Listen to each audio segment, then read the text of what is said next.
Auparavant, la vie normale de Takamiya au lycée est bouleversée lorsqu'il est jeté dans le monde des sorcières à cause de la faction maléfique appelée les sorcières de la tour qui veulent la substance blanche en lui. Heureusement pour lui, la fille la plus populaire de son lycée, qui fait partie des sorcières de l'atelier, l'a secrètement protégée et se révèle être une sorcière.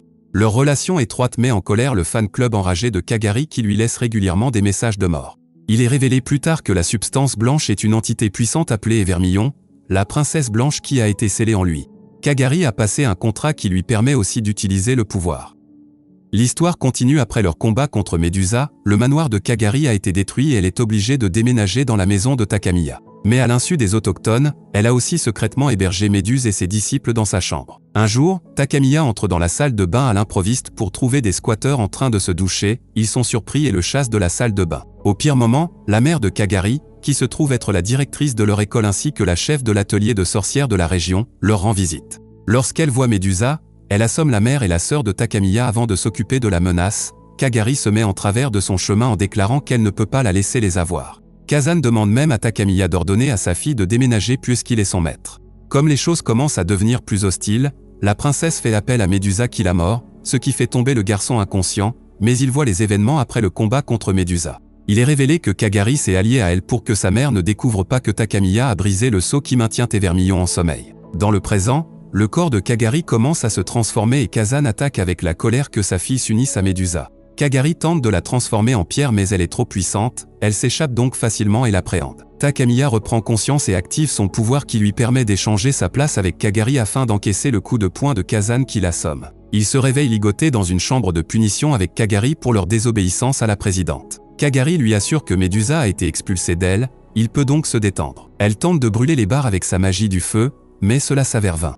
Alors qu'ils discutent de leur plan d'évasion, Kagari place ses atouts près du visage de Takamiya, mais il ne se plaint pas beaucoup. Pendant ce temps, Kazan joue à un jeu de société avec Cronoir, un ancien rival des sorcières de la tour. Il est révélé que Medusa a été enlevée à la présidente par les sorcières de l'atelier de Rothenburg alors qu'elle était sous leur garde avant son évasion. Leur jeu est interrompu lorsque les deux captifs s'échappent de prison avec l'aide des pouvoirs de Takamiya. Kagari est prête à affronter sa mère, mais celle-ci se contente de les réprimander avant de les renvoyer chez eux. Le lendemain matin, il se réveille en apprenant que les disciples de Medusa vont officiellement vivre avec eux. Plus tard, Kazumi, la jeune sœur de Takamiya, surprend Kagari en tenue d'infirmière en train de soigner son frère, ce qui lui fait un peu peur. Comme ils vont tous dans la même école, ils font la navette ensemble. Takamiya ouvre la porte de son casier pour être bombardé quotidiennement de notes haineuses du fan club de Kagari. Mais les choses semblent empirer depuis que la princesse a fait un coup de force et a installé son maître comme président du conseil des élèves de l'école, aux grandes dames de tous. Le mécontentement à l'égard de sa nomination atteignant un point culminant, l'élève entame une rébellion qui transforme l'école en un lieu de non-droit en la vandalisant. L'instigateur donne à Takamiya un mot pour venir seul au gymnase après l'école pour un duel,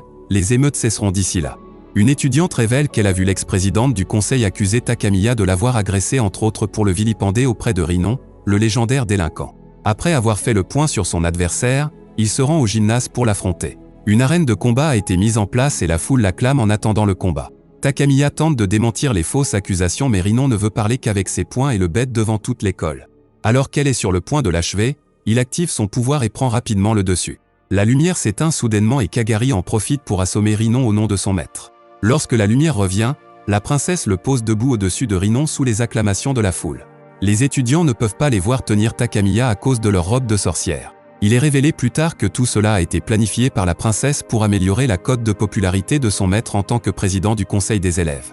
Ça a marché parce que tout le monde le voit comme un héros. Un jour, Kagari accepte finalement d'enseigner à Takamiya comment se battre correctement, elle l'emmène donc au sommet d'un gratte-ciel. Elle essaie d'abord de lui montrer comment manifester sa magie, mais il se met à rougir quand elle s'approche trop près, ce qui le rend incapable de se concentrer. La princesse change alors d'avis et invoque un familier de feu pour qu'il puisse s'entraîner, mais c'est un défi trop grand pour lui. Il finit par se blesser au coude, mais il est déterminé à continuer. Son professeur décide de le jeter du haut d'un toit pour le forcer à manifester sa magie. Cela fonctionne et il invoque un spectre géant de Kagari dans une tenue d'infirmière qui brise sa chute, mais il s'évanouit car il a utilisé trop de magie. Pendant ce temps, il est révélé que Rinon est également une sorcière d'atelier lorsqu'elle parvient à trouver Kazan dans les tunnels sous la ville. Alors qu'elle inspecte toutes deux une étrange incantation magique, Rinon informe son patron qu'elle a reçu un message des sorcières de la tour indiquant qu'elles ont pris en otage tous les habitants de la ville.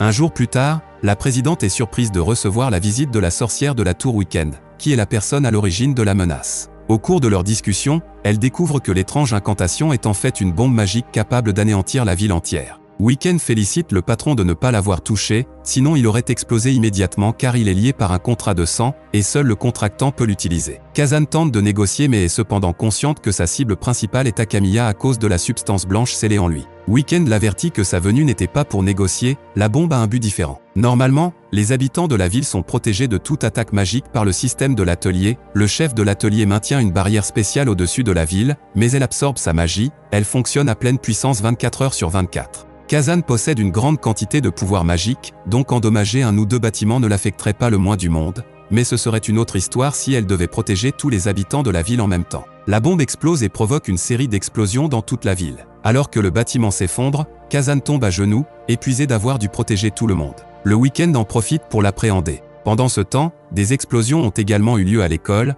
La princesse soupçonne que c'est l'œuvre des sorcières de la tour, elle évacue donc rapidement Takamiya vers le HQ des sorcières de l'atelier. Il est présenté aux 5 sorcières qui aident également à protéger la ville, elles assomment la princesse et les escortent vers une partie sécurisée du QG pour leur sécurité. Là, Kagari reprend conscience et analyse la situation. Couplée à leur incapacité à utiliser la magie, elle en conclut que sa mère a dû être vaincue si la protection de la ville a disparu. Peu après, un ours avec une horloge sur la poitrine tombe dans leur cellule, un message du Weekend commence à jouer mais avant qu'il ne puisse finir, la princesse le détruit. Mais le méchant est déjà au courant de leur position et commence à bouger, l'explosion de l'ours détruit a créé un trou dans le mur pour que les deux s'échappent. Ils sortent du passage souterrain pour retrouver la ville quelque peu détruite. Takamiya perd son sang-froid et s'en veut d'être responsable de cette scène horrible et des pertes humaines, mais la princesse l'informe que tout le monde est sain et sauf et que personne n'est encore mort. Mais ils doivent se rendre sur le terrain sacré de l'atelier s'ils veulent assurer la sécurité de tous. Alors qu'ils naviguent dans la ville détruite, la princesse explique la relation entre la ville et la sorcière qui forme le contrat.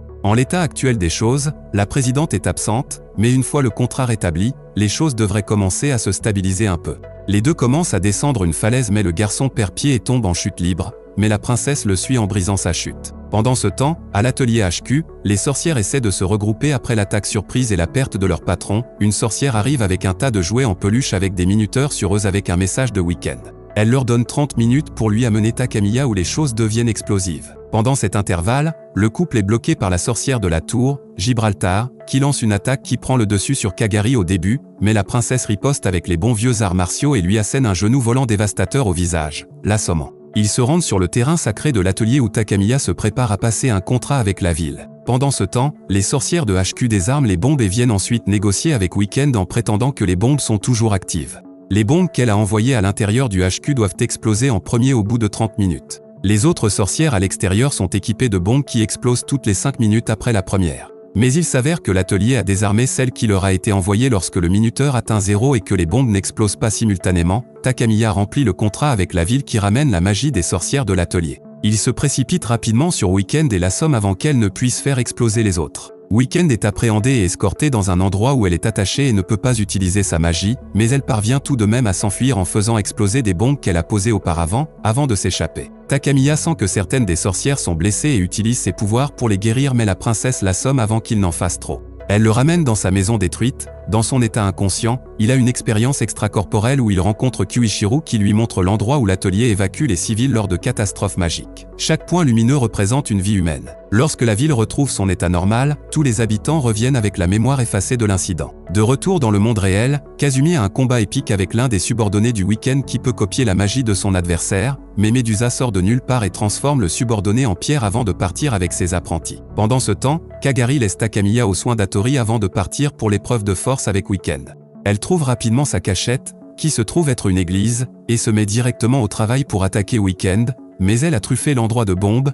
si bien que la princesse a du mal à s'approcher d'elle, mais Kagari parvient finalement à réduire la distance en contrant l'explosion avec sa magie du feu. Alors qu'elle s'apprête à porter le coup de grâce, Weekend fait exploser une bombe qui fait s'effondrer le toit sur la princesse, qui n'a plus de pouvoir magique à ce stade. Le méchant l'attrape par le menton en la narguant. Cependant, la princesse riposte en libérant du feu grâce à l'énergie magique puisée chez Takamiya en portant sa chemise qu'elle a échangée avant de partir. La sorcière de la tour a encore quelques bombes dans ses manches, elle lui souffle donc le dos quand elle tente d'attaquer. Pendant ce temps, Takamiya a également été attaqué dans l'autre dimension par l'un des subordonnés du Weekend. Il est révélé qu'une bombe a été placée dans cette dimension et qu'elle est prête à exploser, ce qui tuera tous les habitants de la ville envoyés là-bas temporairement. Kyuichiro le renvoie à la réalité pendant qu'il s'occupe de l'intrus. Le garçon se précipite à l'emplacement de la princesse pour la trouver retrouvée vaincue. Il utilise son pouvoir pour la ranimer avant de tomber à nouveau inconscient. Avec l'énergie qui envahit son corps, elle active son feu et renvoie Weekend en semaine. Pendant qu'elle est en bas, elle fait exploser la bombe dans l'autre dimension, ce qui tue tout le monde. Les dégâts réveillent Takamiya qui demande à Evermillon de lui prêter son pouvoir afin qu'il puisse sauver les habitants de la ville,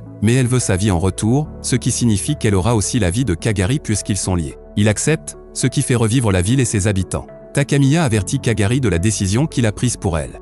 Elle offre sa vie à Evermillon et s'effondre peu après. Alors que Takamiya la tient dans ses bras, les larmes aux yeux, Weekend est furieux que ses plans aient été déjoués et le poignarde dans le dos par frustration. Il la surpasse mais ne peut lui rendre l'appareil. Comme ils ont besoin de lui vivant, elle ordonne à l'un de ses subordonnés de le soigner avant de battre en retraite car elle a perdu. Peu après, Hattori rejoint Takamiya et fait remarquer que le marché était un échange contre sa vie. Le fait qu'il respire encore signifie que les conditions n'ont pas été entièrement remplies, donc Kagari pourrait être encore en vie. Evermillon révèle que les pouvoirs naturels de Takamiya étaient suffisants pour qu'il puisse effectuer la renaissance, donc l'accord n'a pas pris effet. Pour sauver Kagari, il doit l'embrasser dans un rituel de renaissance mais il est trop timide pour en planter une sur la bouche. Il lui donne juste une bise sur le front à la place, ce qui fait l'affaire. Pendant ce temps, Cronoir a capturé Weekend et tous ses subordonnés. Kazan la confronte en voulant la garde des fauteurs de troubles. Elle révèle qu'elle s'est rétablie il y a longtemps mais qu'elle voulait que les jeunes s'occupent du problème. Les vieux rivaux finissent par se battre pour le prisonnier et Kazan remporte la victoire. La ville étant restaurée, tout revient à la normale,